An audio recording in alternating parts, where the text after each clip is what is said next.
আসসালামু আলাইকুম প্রিয় দর্শক, আজকে আমরা একটু ভূমিকম্প নিয়ে কথা বলতে চাই। আপনারা জানেন গতকালকে সকালে আমাদের অনেকেরই সকালটা ভোরটা শুরু হয়েছিল একটা আতঙ্ক দিয়ে। প্রচণ্ড ভূমিকম্প হয়েছিল। খুব যে জোরালো ভূমিকম্প তা হয়তো নয়, সেটাকে বলা যাবে না। রিক্টার স্কেল যে ভূমিকম্প মাপার যে পদ্ধতি তাতে 5.5 মাত্রার ভূমিকম্প হয়েছিল। কিন্তু আমার ধারণা, আমি জানি না আপনাদের কী অবস্থা, আমার জীবনে এত প্রবল ভূমিকম্প আমি আর দেখিনি। এর কারণটা হলো ভূমিকম্পটা যে জায়গায় উৎপত্তি হয়েছিল সেটা আমাদের কাছ থেকে একেবারে কাছে। আমি ঢাকা শহরে থাকি, সেটা ঢাকার একদম নিকটবর্তী যে জেলাগুলির মধ্যে একটা নরসিংদী জেলা, সেখানে এই ভূমিকম্পের উৎপত্তি হয়। এখন যেহেতু একদম কাছে, অতএব আমাদের এখানে প্রবল বেগে লেগেছে। এবং আমি যতজনের সঙ্গে আলাপ করেছি সবাই স্বীকার করেছেন যে তাদেরকে রীতিমতো ভীতি কাকে বলে তারা সেদিন টের পেয়েছেন সকালে। তারপর কালকে সারাদিন বিভিন্ন সোশ্যাল মিডিয়ায় নানা রকম দৃশ্য আমরা দেখেছি। আমি যে দৃশ্য দেখলাম যে একটা বিল্ডিং, নির্মায়মান বিল্ডিং তৈরি হচ্ছে, সেই বিল্ডিংটা এমনভাবে নড়ছিল উপরের দিকে যেন মনে হচ্ছিল যেন যে আপনাদের সুপারি গাছে হয় না, সুপারি গাছে কেউ উঠলে পরে যেমন গাছটা এদিক সেদিক করতে থাকে, সেভাবে নড়ছিল। এক ভীতিকর দৃশ্য। কিন্তু ভাবুন একবার, যদি ওই ভবনে কোনো লোকজন থাকতো তাদের কেমন লাগতো। এবং এরকম অনেক ঘটনা অনেক জায়গায় কিন্তু ঘটেছে। যারা বহুতল ভবনে থাকেন তাদের অবস্থাও কিন্তু একই রকম হয়েছিল, অনেকে অনেক ভয় পেয়েছেন। আবার দেখেছি যে মিডিয়াগুলিতে, কোনো একটা মিডিয়ায় দেখলাম সকালে, সম্ভবত ডিবিসিতে দেখলাম, সকালবেলা একজন ডাক্তার ভদ্রমহিলা, উনি চিকিৎসক, উনি বোধহয় একটা প্রোগ্রাম করছিলেন এবং সেই প্রোগ্রাম চলাকালেই যখন ভূমিকম্প হচ্ছিল তখন উনি ক্রমাগত কালেমা তাইয়্যিবা পড়ছিলেন। আমার কাছে কিন্তু দৃশ্যটা কিন্তু ভালো লেগেছে এই কারণে, উনি সায়েন্সের লোক, চিকিৎসক, সবই ঠিক আছে, কিন্তু উনি কিন্তু ওনার যে বিশ্বাস, ওনার যে ধর্মবিশ্বাস, উনি কিন্তু বিপদের সময় সেটা আঁকড়ে ধরেছিলেন। আমরা কিন্তু তাই করি। যখন বিপদগ্রস্ত হই, সারাদিন এদিক সেদিক ঘুরি, মাস্তানি করি, বাহাদুরি করি, যখন বিপদে পড়ি তখন কিন্তু ঠিকই কোনো একটা অদৃশ্য শক্তির কাছে আমরা কিন্তু নতজানু হই, ওনার শরণাপন্ন হই, ওনার কাছে এক ধরনের প্রশ্রয় চাই, এক ধরনের আশ্রয় চাই। যাই হোক, এর মধ্যে আরও কয়েকটা টেলিভিশনে দেখেছি, এক জায়গায় একজন খবর পড়ছিলেন, এক জায়গায় একটা স্পোর্টসের খবর পড়ছিলেন, তারা সবাই কোন টিভিতে কী অবস্থা সেটা আমরা দেখেছি। কালকে সারাদিন এটি নিয়ে আলোচনা হয়েছে, নানা রকম ব্যাখ্যা করেছে, কি করণীয় তা ব্যাখ্যা করা হয়েছে। একজন দেখলাম যে কেন হতে পারে, আমাদের উপর গজব আসলো কিনা আল্লাহ, সেটাও হয়েছে। এবং গজব এসেছে এই ধরনের একটা একজন লিখেছেন, সেটা নিয়ে আবার কেউ নানা ধরনের রসিকতা করেছেন, তারা এটা সায়েন্স তো তা বলে না। ভাই, কি বলে না বলে বিপদে পড়লে বুঝবেন। এটা আগে গবেষণা করার কোনো দরকার নাই, আগে বাহাদুরি করার কোনো দরকার নাই। তো এটা কালকে পর্যন্ত ছিল। আজকে কি হলো?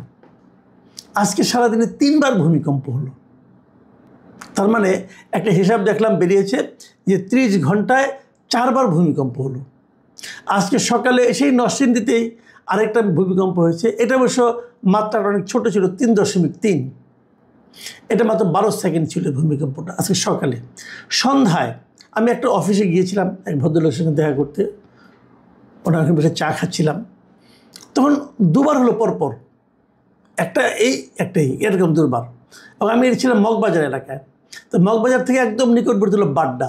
শুনলাম প্রথম ভূমিকম্পটা বাড্ডাতে হয়েছে এবং সেটা ছিল রিক্টার স্কেলে 3.7 মাত্রার। এবং এর 1 সেকেন্ড পরেই মানে আরেকটা ভূমিকম্প হয়, সেটা হয় আবার সেই নরসিংদীতে।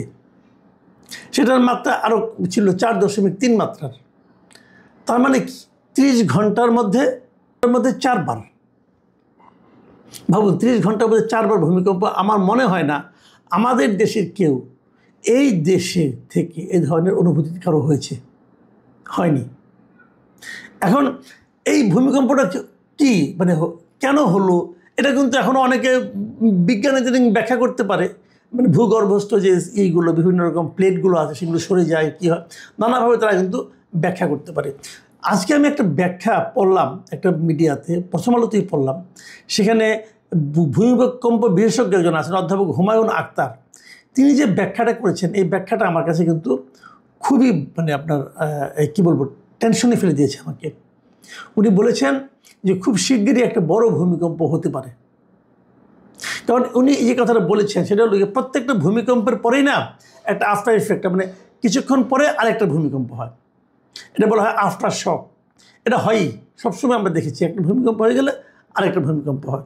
পরের ভূমিকম্পটা হবে হবে করছিলাম আমরা, কিন্তু সেটা কিন্তু হয়নি। পুরো একদিন পর, মানে আপনার প্রায় একদিন পরে আবার হয়েছে, আবার তারপর সারাদিনে পরপর ছোটো ছোটো তিনটা হয়েছে।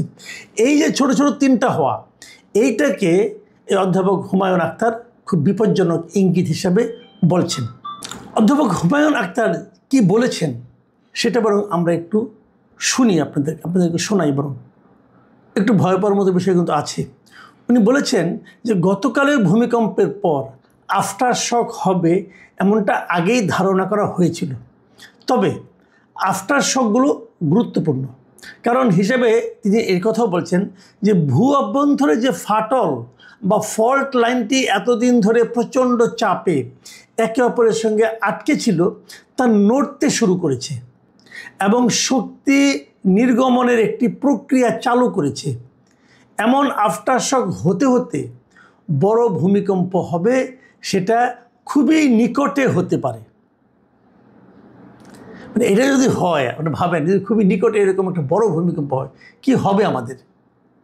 দেখেন, উনি আরও কিছু কথাবার্তা বলেছেন যে সিলেট থেকে কক্সবাজার পর্যন্ত বিস্তৃত বিশাল সাবডাকশন জোনের মধ্যে 8.2 থেকে 9 মাত্রার ভূমিকম্প শক্তি জমা হয়ে আছে এবং তিনি বলেন যে এটি যে কোনো জায়গায় হতে পারে। এটা শুরু হয়েছে ঘোড়াশাল থেকে, হয়তো সেখান থেকেই এটি উত্তরে বা দক্ষিণে বিস্তার লাভ করবে। অনেক বড় শক্তির একটি ভূমিকম্প তখন আঘাত হানবে। একবার ভেবে দেখুন, যদি অনেক বড় শক্তির একটা ভূমিকম্প আঘাত হানে আমাদের দেশে, কি হবে? আমাদের যে ভবনগুলো আছে সেগুলো কি ভূমিকম্প সহনীয় করে তৈরি করা হয়েছে? ভবনগুলিতে যে মাত্রা সিমেন্ট দেওয়ার কথা, রড দেওয়ার কথা, তাকে সবসময় দেওয়া হয়? এখানে কি চুরি হয় না? দেখবেন প্রায় বালি দিয়ে রাখি, কোনো মতো দাঁড়াই গেল, হয়ে গেল। কিন্তু দাঁড়াই গেলে দাঁড়াইয়ে তো থাকতে হবে, সে থাকার অবস্থায় কি আমরা আছি? এটা নিয়ে কিন্তু সামনের দিকে কী হবে বলা বড় কঠিন। এমনকি আমার অনেক বিশেষজ্ঞ এমনও বলেন যে আজকে যদি একটা ভূমিকম্প হয়, যারা বেঁচে যাবে তারাও আসলে বাঁচতে পারবে না। অনেকে এমন কথা বলে। কী কারণে? যেমন ধর যদি ভূমিকম্প হয় তো অনেক জায়গায় সোয়ারের লাইন ফেটে যাবে, চারিদিকে দুর্গন্ধ ভরে যাবে, আপনি কিচ্ছু করতে পারবেন না। গ্যাসের লাইন ফেটে যাবে, গ্যাস দিয়ে যে বেড়ে যাবে সেখান থেকে আগুন ধরে যেতে পারে। আপনি কয়টা আগুন নিভাবেন? আপনি যে কত আগুন নিভাতে পারেন সেটা তো আমরা এয়ারপোর্টে দেখেছি একবার। এক আগুন নিভাতে সারাদিন লাগছে, শেষ করতে পারেন নাই। সব পুড়ে যখন ছাই হয়ে গেছে তারপর আগুন নিভছে, আপনি পারেন না নিভাইতে, অটোমেটিক নিভছে। তাহলে কি সারা শহরে আমরা সবাই জ্বলে পুড়ে মরে যাব? কি হবে একবার ভাবুন, কি ভয়ঙ্কর। তো তেমন ভূমিকম্প কিন্তু আমাদের আসতে পারে। আমাকে একজন বললেন, উনি একজন খুবই মানে পরহেজগার মানুষ, উনি বলছিলেন বারবার যে এই ভূমিকম্প আসলে কিন্তু আল্লাহর একটা গজব হতে পারে এবং কোরআনেও কিন্তু কয়েক জায়গায় এই ভূমিকম্পের কথা বলা হয়েছে। ভূমিকম্প কখন হয় না হয়, যেমন আমি আপনাকে একটা সূরার কথা বলি, সূরা আল আরাফ তার 78 নম্বর আয়াতে বলা হয়েছে যে অতঃপর ভূমিকম্প তাদের গ্রাস করল আর তারা নিজ গৃহে উপর হয়ে পড়ে রইল। মানে কেউ খুবই অন্যায় করেছিলেন, কেউ কোনো একটা জাতি, তাদের উপর কীভাবে ভূমিকম্প হলো এবং তাদের কি পরিণতি হলো সেটা সূরা আল আরাফের 78 নম্বর আয়াত কিন্তু এখানে আছে। এই ভূমিকম্পটা আসলে কেন হয় সেটাও কিন্তু বুঝতে হবে। আরেকটা জায়গায় অনেকে বলছে যে ভূমিকম্প যে কিয়ামত যে হবে বলা হচ্ছে, ইসলামে যে কিয়ামতের কথা বলা হয় সেটা কিন্তু ভূমিকম্পের মাধ্যমেই হবে। আমি সেগুলো বলছি না, বাট ইসলামে কিন্তু এগুলোকে বলা হয়েছে। যেমন সূরা আল ইসরা, সেখানে বলা হয়েছে আমি নিদর্শনসমূহ মানে প্রাকৃতিক বিপর্যয়গুলো পাঠাই শুধুমাত্র ভয় সতর্কতা প্রদর্শনের জন্য।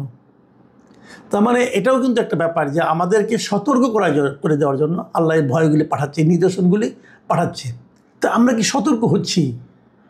একবার ভাবুন, কালকে আমি বলছিলাম বারবার, এই যে ভূমিকম্প যদি আরেকটু জোরে হতো, আমি আপনি কে কোথায় আছি জানি না ভাই, হয়তো সেখানে মরে পড়ে থাকতাম, আমাদের উপরে ছাদ পড়তো, কিছু একটা ভেঙে পড়তো, শেষ।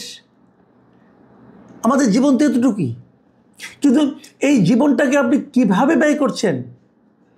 আমি যদি সারাক্ষণ আমার মতলব থাকে কীভাবে আরও টাকা উপার্জন করা হবে, আরও মাল কামাই করতে হবে, কাকে ঠকিয়ে টাকা পয়সা উপার্জন করা যায়, দেশের কোন সম্পদটাকে বাইরে পাচার করা যায়, অথবা কাউকে একটা তদবির করে দিয়ে একটা অপকর্ম সাধন করা যায়, আমি যদি এইগুলি করি, তাহলে আপনি বাঁচবেন কয়দিন? যেগুলো ভূমিকম্প কিন্তু আমাদের বুঝিয়ে দিয়ে এগুলো যে আমার আপনার জীবনে কোনো গ্যারান্টি নাই রে ভাই।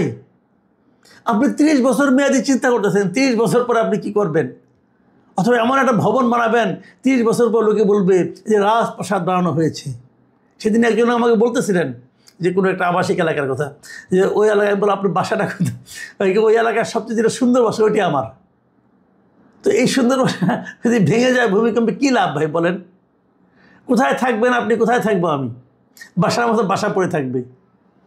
জীবনটাকে এভাবে ভাবুন যে আপনার জীবনে কিছু করণীয় ব্যাপার আছে, মানুষের উপকার করতে হবে, সমাজের উপকার করতে হবে, নিজেকে চেষ্টা করতে হবে যাতে নাকি এমন কিছু না করি যাতে নাকি সমাজ কলুষিত হয়। সেটা করুন, সমাজকে ভালো রাখার চেষ্টা করুন, মানুষের দোয়া নিন, মানুষ যেন আপনাকে দেখলে আনন্দিত হয় সেটা করুন, মানুষ যেন আপনাকে দেখলে ঘৃণায় মুখ ঘুরিয়ে না নেয় সেদিকে খেয়াল রাখুন।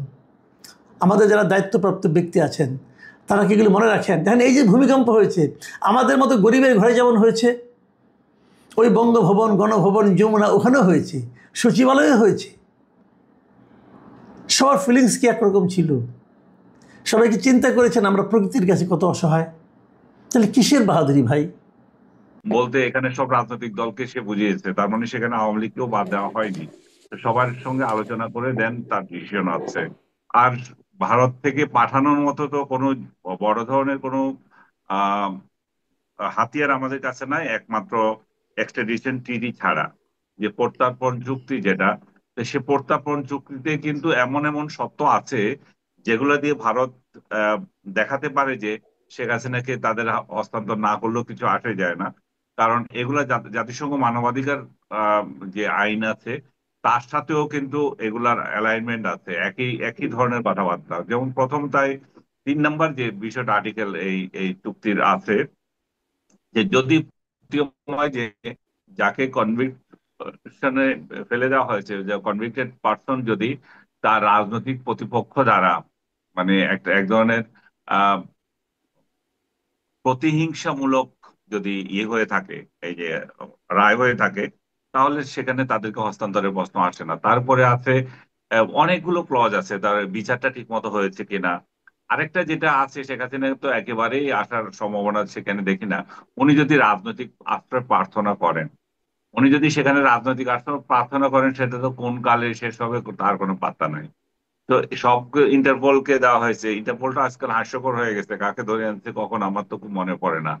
তারপরে আমাদের সরকারের তরফ থেকে বলা হয়েছে আইসিসি, যেটা ইন্টারন্যাশনাল ক্রাইম কোড, যেটা বা আন্তর্জাতিক ট্রাইব্যুনাল। যে, হুম। হ্যাঁ, ট্রাইব্যুনাল, অপরাধ জি। আদালত যেটা আছে, তার মাধ্যমে আনা হবে। তার মাধ্যমে কোথায় কোন দিন হয়েছে আমি দেখি নাই তারা যে এই ধরনের কাজ করে। তো সার্বিকভাবে শেখ হাসিনার প্রতি যে রায় যেটা হয়েছে, সেটা যেমন প্রশ্নবিদ্ধ হয়েছে মানবাধিকার লঙ্ঘনের প্রশ্নে, মানবাধিকার ওই জায়গায় যে শেখ হাসিনার বিরুদ্ধে মানবাধিকারের অভিযোগ উঠেছে, সেটা ঠিক আছে, কিন্তু উনি যে ন্যায় বিচার পান নাই, ওনার ওনার বিচারটা যে হতে পারে না তা না।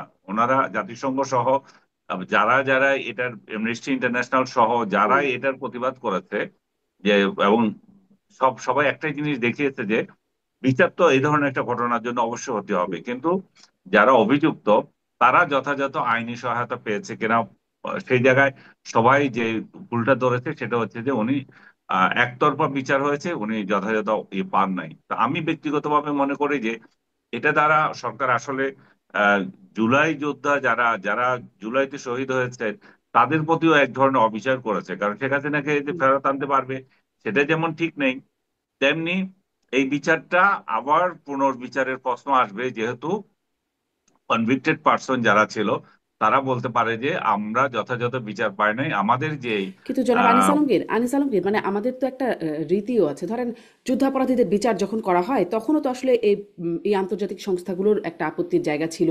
দেশে বিদেশ হুম, থেকে বিভিন্ন জায়গা থেকে প্রতিক্রিয়া এসেছে, দেশের মধ্যেও কিন্তু প্রতিক্রিয়া ছিল, তারপরেও কিন্তু কার্যকর হয়েছে রায়গুলো। মানে হুম। তাতে তো সেই একটা রেয়াজ তো আছেই। না, আপনি কার্যকর হয়েছিল আপনার কাছে যখন আসামি আছে, হুম কনভিক্টেড হুম পার্সন তো আপনার কাছে নাই, এটা তো হুম পলাতক আছে। তো সেই হুম যদি সে প্রশ্ন যদি আপনি তুলেন, তাহলে হুম, চৌধুরী মঈনুদ্দিনেরও তো ফাঁসি হয়েছিল, সে কোথায়, হ্যাঁ তাকে আনা গেছে? হুম যেমন বঙ্গবন্ধু হত্যাকারী যারা এখনো বাইরে পালিয়ে আছে তাদেরকে আনা গেছে, তাদেরকে জি তো আনা জি যায় নাই। তো আমি সেই জায়গায় বলছি যে এই রায়টা শেখ হাসিনার তরফ থেকে যদি বলতে পারে যে আমি যথাযথ হুম বিচার পাইনি, আবার একই সঙ্গে এটা যারা যারা আহ, বিচার প্রার্থী যারা, তারাও বলতে পারে যে এই এই ধরনের রায় আমাদের কি উপকার হলো। এবং হুম এই জায়গায় আমি আরেকটা বিষয়, আহ, এখানে শামীম হায়দার আছে, উনি জানি না এই বিষয়টা ওনার নজরে এসছে কিনা। আরেকটা বিষয় হচ্ছে, আপনি খেয়াল করে দেখেন, যেই বিচারটা হলো সেই বিচারে যে আরেকটা দুর্বলতা হচ্ছে যে শেখ হাসিনা, কামাল এবং হুম আহ, পুলিশ সাবেক আইজিপি প্রধান, হুম হ্যাঁ হুম আইজিপি, তাদের তিনজনের এখানে সাজা হলো এবং বিচার হলো কোথায়, কিসে কিসে, আপনার সাভারে আশুলিয়ায় একটা হত্যাকাণ্ডে, হুম তারপরে চাঙ্কারপুলে হত্যাকাণ্ডে, তারপর ওই যে ও ইয়েতে আপনার রংপুরের যে হত্যাকাণ্ডের কথা আবু বলা হলো, সাইদ হুম হ্যাঁ আবু সাইদ হত্যাকাণ্ড বুসাইড, এই এবং 5টা অভিযোগ তাদের বিরুদ্ধে আনা হলো। এই এই সমস্ত ইয়েতে হত্যাকাণ্ডের নির্দেশদাতা হিসাবে শেখ হাসিনাকে অভিযুক্ত করা হলো। আপনি যদি আইনের দৃষ্টিতে দেখেন, এটাও তো এক ধরনের মানে মানে কি ধরনের আইন যে এখন তাদের তাদেরকে যারা রিয়েলি হত্যা করেছিল তাদের বিচার হচ্ছে আলাদা করে, এই হত্যাকাণ্ডগুলোতে যে সমস্ত পুলিশ হুম অংশগ্রহণ করেছিল তাদের এই ট্রাইব্যুনালে আবার বিচার হচ্ছে। তার মানে হুম একটা ইস্যুতে কয়বার বিচার হতে পারে? এটা তো একসঙ্গে বিচার হতে পারতো জি যে আনিস আলমগীর, যার যার। আপনি হ্যাঁ, আইনি কিছু প্রশ্নও তুলছেন, আপনি মানে আইনি প্রশ্নও তুলছেন, আমি আইনি ন্যায্যতার প্রশ্ন প্রশ্নে। তুলছি, আপনি এটা আমি একদম একদম জি ভ্যালিড বিষয়টা হচ্ছে যে, কারণ এক মামলায় আসামিদেরকে আপনি আলাদা আলাদা করে বিচার করতে পারেন নাই। আশুলিয়া, চাঙ্কারপুল এবং এই যে 5টা অভিযোগ আপনি ধরলেন, হুম, এবং বিচার করলে তো বিচার বিচার করে জাতিকে দেখাতে হবে। আপনি শুধু বিচার করছেন বললে তো হবে না। এখানে আমরা যে দুর্বলতা, আরেকটা যে যে জিনিসটা দেখি, যারা এই ধরনের বিচার করেছেন ওনারা যদি দেখতেন যে না রে ভাই আমরা এগুলো বুঝতেছি না, পারতেছি না, তাহলে আমরা হুম, এখানে যেগুলো অতীতে আমরা যেগুলো দেখেছি, এমিকাস কিউরি নিয়োগ দেওয়া হয়, ঝানু হুম, ঝানু উকিলদের, সিনিয়র উকিলদের পরামর্শ না হয়, তাদেরটা নিতে পারতেন। আমি হুম, জানি না শামীম পাটোয়ারি এটা কিভাবে বলবেন যে এক মামলায় কিভাবে দুইটা দুইটা রায়, দুইটা বিচার হয়, একই মামলা একই হত্যাকাণ্ড সেখানে। তার মানে কি এদেরকে আলাদা করে বিচার করার অর্থ কি খুব জি তাড়াতাড়ি এদেরকে ফাঁসি দেওয়ার জন্য, যে এটা হইতে দীর্ঘ হবে জি সেই জন্য আমি আলাদা আসলে করে ব্যারিস্টার বিচার শামীম করতে হবে? পাটোয়ারির কাছেও যাই, তিনিও ঝানু আইনজীবী, আমি তার জি কাছ থেকে এই আইনের জায়গাটাকে তো শুনবই। কিন্তু আনিস আলমগীর, আপনার কাছে ওই প্রশ্নটা রয়ে গেল, পরবর্তীতে আসছি যে নিরাপত্তা উপদেষ্টার বৈঠকে আসলে গুরুত্বপূর্ণ কথাগুলো কি হলো সেই বিষয়ে আমরা কিছু জানি কিনা, একটু আপনার কাছ থেকে আমি একটু বলবো শুনবো। এটা। আমি শামীম পাটোয়ারি আপনার কাছ থেকে এই যে নাহিদ ইসলামের আহ্বান, শেখ হাসিনাকে ফেরত পাঠানো নিয়ে ভারতের অবস্থান এবং যে আইনি প্রশ্নগুলো আনিস আলমগীর করছিলেন সেটা নিয়ে আপনার একটা সংক্ষিপ্ত পর্যালোচনা যদি বলেন। ভারতের সাথে আমাদের বন্দি প্রত্যাবর্তন চুক্তি আছে, এবং এই চুক্তির অধীনে অনুপ চেটিয়ারকে বাংলাদেশ ফেরত পাঠিয়েছিল, ভারতও মনে হয় এক দুজনকে পাঠিয়েছিল। আনিস ভাই যেটা ইঙ্গিত করেছেন, শেখ হাসিনা তো ওখানে বন্দি হিসাবে নাই। এটা হচ্ছে বড় ইস্যু, বন্দি হিসাবে কিন্তু উনি নাই। উনি রাজনৈতিক আশ্রয় পেতে পারেন, উনি ওখানে আসামি হিসাবে নাই। তাহলে কি করে হুম বন্দি বিনিময় হবে? নর্মালি যেটা ঘটে থাকে যে কোনো একটা আসামিকে ওখানে কনভিক্ট করা হয়েছে বা এখানে কনভিক্ট করা হয়েছে, তাকে নিয়ে হুম আসা হবে, এখানে একটা ইস্যু থাকবে। আরেকটা হচ্ছে, ওই প্রত্যাবর্তন চুক্তিতেই বলা আছে যদি মামলাটা পলিটিক্যাল ক্যারেক্টারের হয় তাহলে প্রত্যাবর্তন করতে বাধ্য থাকবে না। তো এটা তো পলিটিক্যাল ক্যারেক্টার যে কেউ বলতেই পারে ব্যাখ্যা করে। আর একটা ফোর্থ ইস্যু হচ্ছে মৃত্যুদণ্ড দেওয়ার কারণে অসংখ্য দেশ যারা প্রত্যাবর্তনের পক্ষে ছিল, মৃত্যুদণ্ড দেওয়া হলে তারা প্রত্যাবর্তনের বিপক্ষে মতামত দেয়। তো ইন্টারন্যাশনাল যে প্রেশারটা শেখ হাসিনাকে প্রত্যাবর্তনের জন্য হতো, সেটা মৃত্যুদণ্ড দেওয়ার কারণে হবে না। তো সেদিক থেকে আমরা মনে করি শেখ হাসিনা বাংলাদেশে আসবে, ফাঁসি হবে। আম, এইটা নাহিদ ইসলামও বিশ্বাস করে না। হুম কিন্তু এই মুহূর্তে পলিটিক্যাল কার্ড হিসাবে শেখ হাসিনাকে দিতে হবে, না দিলে ভারত আহ, ভারতের সাথে সম্পর্ক থাকবে না, ভারতের সাথে সম্পর্ক ছিন্ন করে ফেলবো। ভারত কার্ড, পুরো জিনিসটা ভারত কার্ড খেলা, এটা বাংলাদেশের রাজনীতিতে চরম ভাবে ডোমিনেট করে। ইন্ডিয়ান একটা হাইপ উঠালে ভোটে রাজনীতিতে সুবিধা হয়। 71 সালে ভারত আশ্রয় না দিলে আমরা তীব্র বিপদে পড়তাম, তীব্র বিপদে। আরো বহু লক্ষ কোটি লোক মারা যেত। ভারত প্রায় কয়েক কোটি রিফিউজিকে আশ্রয় দিয়েছে, এটা বাস্তব কথা। এবং যুদ্ধ করেছে আমাদের সাথে, অনেক পরে যুক্ত হয়েছে। এবং স্বাধীনতার পরে বঙ্গবন্ধু 10 তারিখে যখন আসলেন উনি বললেন ভারত সম্পূর্ণ সৈন্য বাংলাদেশ থেকে নিয়ে ভারতে চলে গেছে। হুম। একটা সৈন্য বাংলাদেশে ছিল না, এবং 1 ইঞ্চি জায়গা নিয়ে যায়নি। তো এরপরেও ভারতের সাথে আমাদের সব জনগণের রিলেশনটা তৈরি হয়নি কয়েকটা কারণে। একটা হচ্ছে আওয়ামী লীগের পরপর 3টা ভোট করার কারণে এই দেশের বাকি সব দল এবং ভোটাররা মনে করে ভারতের প্রচ্ছন্ন সহযোগিতায় ভোটগুলো করা হয়েছে। ভারত শুধু আওয়ামী লীগ ছাড়া আর কোনো দলের সাথে সম্পর্ক করতে আগ্রহী না। এটাও পুরোপুরি হুম। সত্য না, কিন্তু ভিজিবল হয়েছে। হুম। এখন না, জাতীয় পার্টির সাথেও রেখেছে আর কি, মানে আওয়ামী লীগের সাথে যারা ছিল তাদের সাথে। তাদের সাথে জিয়াউর রহমানও ভারতে গিয়েছিলেন, মোবারক সেই সময় ভারতে গিয়েছিলেন, জিয়াউর রহমানও গিয়েছিলেন, সবার সাথেই ছিল। কিন্তু 14 থেকে আসলে ব্যাপারটা একটু অন্যরকম ভাবে সবার কাছে প্রতীয়মান হয়েছে। এখন হুম। যেটি যারা ভারতের বিরুদ্ধে তীব্র ভাষায় কথা বলছে, তারা কিছু জিনিস অনুভব করছে না। একটা হচ্ছে, ভারত তার সেফটি সিকিউরিটি সোভারেন্টির বিষয়ে ন্যূনতম ছাড় দেবে না, এবং বাংলাদেশও দেবে না। হুম। এখানে পাল্লায় পাল্লায় কথা বলেছি আমরা সারা জীবন। আরেকটি হচ্ছে, বাংলাদেশ থেকে ভারতে কোনো পণ্য যাওয়ার দরকার হয় না। ভারত থেকে বাংলাদেশে কিছু কম দামে পণ্য আসতে হয়, পেঁয়াজ সহ অন্য কিছু। আরটা হচ্ছে, ভারতের আকাশ সীমা আমাদের ব্যবহার করতে হয়। হুম। আমাদের আকাশ সীমা ব্যবহার না করেও ভারত কিন্তু তার এয়ার রুট প্রিভেল করতে পারবে। এবং এই অর্থনৈতিক কারণগুলো এত বেশি প্রিপন্ডারাস, এত বেশি কম্পেলিং, দেশপ্রেমিক কোনো মানুষ ভারতের সাথে অকারণে যুদ্ধ বা বাতানুবাতে অংশগ্রহণ করবে না। শেখ হাসিনা থাকা পর্যন্ত ব্যাপারটা একরকম ছিল, এখন শেখ হাসিনা নাই। এখন ভারতকে উস্কানিমূলক বক্তব্য দেওয়ার অর্থ হচ্ছে, কিছু লোক, কিছু নেতা বিশৃঙ্খলা চাচ্ছে, যুদ্ধ চাচ্ছে, তারা একটা কনফ্লিক্ট চাচ্ছে। কনফ্লিক্ট হলে দেশে ইলেকশন হবে না, ওয়ার টাইম গভর্নমেন্ট হবে, ইন্টারন্যাশনাল স্টেক হোল্ডার আসবে, পিস কিপিং আসবে। এটা আমি আগেও বলেছি, 1 বছর আগেও বলেছিলাম। এখনো সেদিকেই বাংলাদেশ যাচ্ছে। তো তারা রাজনৈতিক ভাবে, আমি মনে করি, দেশপ্রেমিকটা দেশের মানুষকে ভালোবাসে না। এটা 16 কোটি 18 কোটি লোকের একটা দেশ। এটা অর্থনীতি এলোমেলো হলে দুর্ভিক্ষের সম্ভাবনা দেখা যায়, চালের সংকট, এখানে আমাদের ক্রাইসিস ম্যানেজমেন্ট। আমরা অবশ্যই সেক্ষেত্রে ওয়ার অ্যাভয়েড করতে হবে। War invitation is not a politics. তো আমরা পাকিস্তান 71 সালে তো পাকিস্তান আমাদেরকে যুদ্ধ চাপিয়ে দিয়েছে। বঙ্গবন্ধু তো ওয়ার অ্যাভয়েডের সর্বোচ্চ চেষ্টা করেছেন, 25 তারিখ পর্যন্ত আলোচনা করেছেন। উনি হুম। ভোটে জিতেছেন, উনি এখন সংসদে যাবেন, প্রধানমন্ত্রী হবেন, এখানে আলোচনার কি আছে? কিন্তু উনি আলোচনা করেছেন 25 তারিখ পর্যন্ত, এবং খুব ভালো মতোই বুঝছিলেন আলোচনা ফেল হবে। এবং 24 তারিখে তাকে ওই বেলুচিস্তানের কাকি বললো, তুমি কি ভাবছো? উনি বললেন, আমি কিন্তু একজন মুসলিম লিগার ছিলাম। অর্থাৎ উনি হুম। ইউনাইটেড পাকিস্তান ভাঙতে চাননি, যুদ্ধ চাননি। ফাতিমাতেও কিন্তু উনি পূর্ণাঙ্গ যুদ্ধ ঘোষণা করেননি, এটা নিয়ে অনেকে ক্ষুব্ধ আছে। কিন্তু পাকিস্তান 26শে মার্চ আমাদের যুদ্ধ চাপিয়ে দিয়েছে। যে পাকিস্তান যুদ্ধ চাপিয়ে দিয়েছে, সে পাকিস্তানের জাহাজ এখন আমাদের এখানে আসতেছে, সে পাকিস্তানের পররাষ্ট্রমন্ত্রী বা সে পাকিস্তানের সেনারা আমাদের এখানে আসতেছে। তো এগুলো তো রং মেসেজ যাচ্ছে। বাংলাদেশের অর্থনৈতিক সক্ষমতা, মানে হুম। পাকিস্তান কি হেল্প করতে পারবে, কতটুকু পারবে? পাকিস্তানের একটা নিউক্লিয়ার বোমা আছে, ওরা হুম। পাথর খেয়ে নিউক্লিয়ার বোমা একটা করেছে, একটাই করেছে। তো ওটা তো যে কোনো ডিফেন্স স্ট্র্যাটেজির অনেকগুলো ধাপের পরের ধাপ।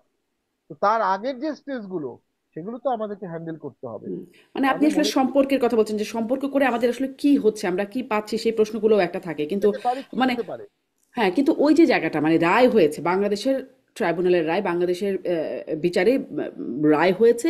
রায়ের বাস্তবায়ন তো দলগুলো চাইবেই, তাই না? তারা তো আর বাস্তবায়ন করতে হলে শেখ হাসিনাকে ফেরত পাঠাতেই হবে। সেখানে মানে তারা তো এই মানে দাবিটা করবেই, তাদের তো দাবি ছিল শেখ হাসিনার বিচার হবে, এবং এটিও দাবি ছিল ফাঁসি চাই শেখ হাসিনার, আগে থেকে তাদের এই দাবি ছিল। সেটিরই এখন একটা রায় হিসেবে আসলো। এ- তো তারা তো এটা চাইবেই নাকি, ব্যারিস্টার শামীম পাটোয়ারি? আর ওই যে আলোচনার কথা যে আপনি বলছেন, নিরাপত্তা উপদেষ্টা কি আলোচনা করলেন, সেটা কি আপনারা, মানে দুজনের কাছে এই প্রশ্ন আছে, কেউ জানেন যে কি আসলে আলোচনা হলো, গুরুত্বপূর্ণ বিষয় কি? এটা তো আমরা কখনোই আভ্যন্তরীণ আলোচনা জানতে পারবো না। তবে একদিন আগে উনি চলে গেছেন, একদিন আগে তাকে ডাকা হয়েছে, এবং একদিন আগে তিনি হন্তে হন্তে হয়ে চলে গেছেন। এই একদিন আগে কেন গেলেন, এটি আমি মনে করি অত্যন্ত পলিটিক্স এর কোশ্চেনের দাবিদার। দিল্লিতে কিছু বোম ব্লাস্ট হয়েছে, এবং বিভিন্ন জায়গায় কিছু বোম ব্লাস্ট হয়েছে, এবং বাংলাদেশের একটি জঙ্গি সংগঠন দাবি করেছেন যে তারা এটা করেছেন, জঙ্গির সাথে সম্পৃক্ত আছে। দেখুন, আমি সবসময় একটা জিনিস অনুভব করেছি, বিগত জুলাই আগস্ট আন্দোলনের সময় খুব স্বল্প সময়ের মধ্যেই কিন্তু জেলখানা থেকে বেশ কিছু জঙ্গি নেতাকে বের করে আনা হয়েছে, হুম। জঙ্গি স্টাইলে একদম ওয়াল ভেঙে দিয়ে তারপর করা হয়েছে। এবং গত এক বছর অনেক জঙ্গি নেতা জামিন পেয়েছে।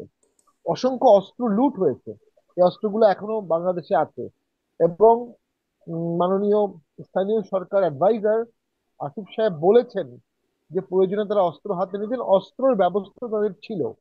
সে অস্ত্রগুলো কোথায় আছে? এখনো বাংলাদেশেই আছে।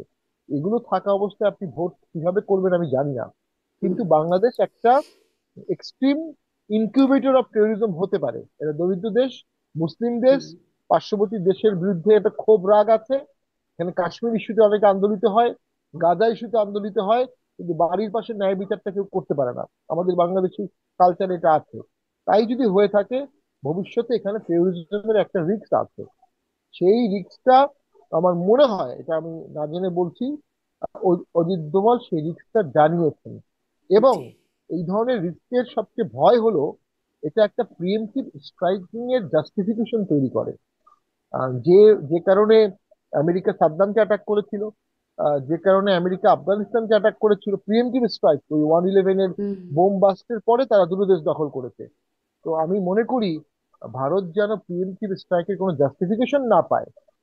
ওই জামাতের আমির সাহেব বলেছেন না, 50 লক্ষ বাঙালি মুসলিম তলোয়ার হাতে যুদ্ধ করবে, সত্য। 50 লক্ষ হুম। কেন, 2-3 কোটি করবে, নায়েবে আমরাও আমির, করব। হ্যাঁ। না ব্যাবে আমরাও করব। যুদ্ধটা কি স্থলপথে হবে? যুদ্ধ তো আর এখন স্থলপথে হয় না, ড্রোন দিয়ে হয়, ক্ষেপণাস্ত্র দিয়ে হুম। হয়, মিসাইল দিয়ে হয়। তো আমরা হয়তো বুঝতেও পারবো না যুদ্ধ কোত্থেকে হচ্ছে। তো এইখানেই আমাদের সক্ষমতার প্রশ্নটা জানতে হবে। অবশ্যই জি। ভারতের সাথে, শেষ করে দিচ্ছি, হ্যাঁ। মর্যাদাপূর্ণ সমান সমান ভাবে সম্পর্ক রাখতে হবে। ভারত থেকে যদি আমাদের এখানে টেরোরিস্ট অ্যাটাকের ভয় থাকে, এটা ভারতকে জানাতে হবে। আমাদের এখান থেকে ভারতে যদি টেরোরিস্ট অ্যাটাকের ভয় থাকে, ভারত সেটা জানাবে। এবং হুম। সেটা সরকারকে কনসার্নটাকে রেইজ করে নিয়ে সমাধান করতে হবে। জি, অনেক ধন্যবাদ ব্যাসেস পাটোয়ারি। আপনি আনিস আলমগীর, আপনিও বলছিলেন যে আপনিও বলবেন নিরাপত্তা উপদেষ্টাদের মধ্যে কি আলোচনা হলো, সেই বিষয়টা কোনো পক্ষই কেন সেটি প্রকাশ করলো না। জানা যাচ্ছে কিনা, আপনি সাংবাদিক হিসেবে খোঁজ খবর রাখেন, জানেন কিনা যে কি হলো, কি না, আলোচনা? এটা জানার কোনো কারণ আমরা তো পাচ্ছি না। আলোচনা হয়েছে সেটুকুই, তারা বাংলাদেশ, ইভেন ইন্ডিয়ান মিডিয়া এটাকে কোনো পাত্তা দেয় নাই, কারণ ইন্ডিয়ান মিডিয়া এটার কোনো খোঁজ দেয় নাই। কারণ ইন্ডিয়ান মিডিয়া যেটা ইউজ করেছে সেটা হচ্ছে বাংলাদেশ হাইকমিশন থেকে যে প্রেস রিলিজ দেওয়া হয়েছে, আলাপ হয়েছে, সেটা দেখা হয়েছে, আলাপ হয়েছে। এবং একটা ইনফরমেশন শুধু এখানে দেখতে পাচ্ছি, সেটা হচ্ছে যে অজিত ডোভালকে বাংলাদেশে আসার আমন্ত্রণ জানিয়েছে। তো বাংলাদেশে আসার আমন্ত্রণ, এগুলো তো কথার কথা। এবং এই দেশে গেলেন, আপনি বললেন যে আসার জন্য। দেখেন, অজি দোভালের সাথে যে আমাদের খলিল সাহেবের যে সম্পর্ক, সেটা কমপ্লিট একটা ভারসাম্যহীন সম্পর্ক। এটা যে যখন ইয়েতে গেল, আপনার ব্যাংককে গিয়ে তার সাথে একদিন বৈঠক করলো, একটা ছবি তুললো, তারপরে চাপ বাড়িয়ে গেল যে অজিত দোভালের স্টেটাসে তার সাথে দিতে হবে, নতুবা সে তার সাথে আলাপ করবে কি করে। যে লোকটাকে আমরা আহ, নিরাপত্তা উপদেষ্টা বানালাম, সে কোনোদিন মন্ত্রী ছিল না, এমপি ছিল না, রাষ্ট্রদূত ছিল না। তার রাজনৈতিক জ্ঞান শুধু এইটুকু যে ফরেন মিনিস্ট্রিতে কয়দিন চাকরি করেছে, হুম। তার লিয়েনে লিয়েনে বাইরে কাটিয়েছে। 111-এর সময় এসেছিল, আবার পালিয়ে গেছে সবার আগে। তো এমন একটা লোককে আমরা এই দায়িত্ব দিয়েছি, প্রথমে বললাম না আমাদের রোহিঙ্গা সমস্যার সমাধান করবে, ওরা ডিম সেটার কোনো কিছুই হয়নি। তারপর এখন ভারতের সাথে সে মানে সম্পর্ক উন্নয়নের জন্য চেষ্টা করবে। এবং এই যে শেখ হাসিনা যাচ্ছেন, শেখ হাসিনা ওইখানে আছেন, শেখ হাসিনাকে যাতে নিয়ে আসা হয়, এনসিপির তরফ থেকে দাবি করা হলো যে উনি যাতে আসতে নিয়ে আসেন। ওনার কি ক্যাপাসিটি আছে যে ভারতের মতো রাষ্ট্রের সঙ্গে পাল্লা দিয়ে তাদের, এবং এটা শেখ হাসিনাকে নিয়ে আসতে পারে? প্রথমত আমি আপনাকে যেটা বললাম, যে ভারত যে যুক্তি দেবে, ভারত প্রথমত দেখিয়ে দিয়েছে নোটেড। তারপরে হচ্ছে যে রাজনৈতিক মামলা, এটা শামীম চৌধুরী, শামীম মায়দার এটা বললেন, হ্যাঁ, হ্যাঁ। পাটোয়ারি একই কথা বললেন যে এটা রাজনৈতিক মামলা হচ্ছে। কারণ মানবাধিকার এবং ন্যায় বিচারের প্রশ্ন আসছে, সেটা কি এখানে মেনটেন হয়েছে কিনা। আন্তর্জাতিক ভারসাম্যের যে বিষয়টা থাকে, শেখ হাসিনা বহু বছর ধরে একটা শক্তিশালী সম্পর্ক তাদের সাথে রেখে আসছে। তারা সেই 71 থেকে আওয়ামী লীগের সাথে তাদের সম্পর্ক। তাকে এত ঘনিষ্ঠ একটা সম্পর্কের একজন ব্যক্তিকে আপনি আহ, মানে হুট করে চাইলে না দিয়ে দেবে, সেটা তো হতে পারে না। এবং আদালতের আরেকটা যেটা আমি বলেছিলাম, যে রাজনৈতিক আশ্রয় যদি উনি চেয়ে থাকেন তাহলে আরো ডিফিকাল্ট। সবচেয়ে বড় যে বিষয়টা হচ্ছে যে উনাকে দেওয়ার জন্য আন্তর্জাতিক ভাবেও তো কোনো চাপ ভারতের উপর কেউ রাখতে পারবে না। এখনো কোনো রাষ্ট্র কি বলেছে এই এই এই এই বিচারটা খুব সুষ্ঠু হয়েছে। সবার একই কথা যে এটা বাংলাদেশের অভ্যন্তরীণ ব্যাপার, এগুলাতে আমাদের কোনো চাপ নাই, আমাদের কোনো বিষয় না এটা। আপনি একটা রাষ্ট্র, আমি জানি না শারমিন আপনি দেখেছেন কিনা, কোনো রাষ্ট্র এভাবে বলেছে কিনা যে তাকে ভারত ফেরত দিতে হবে।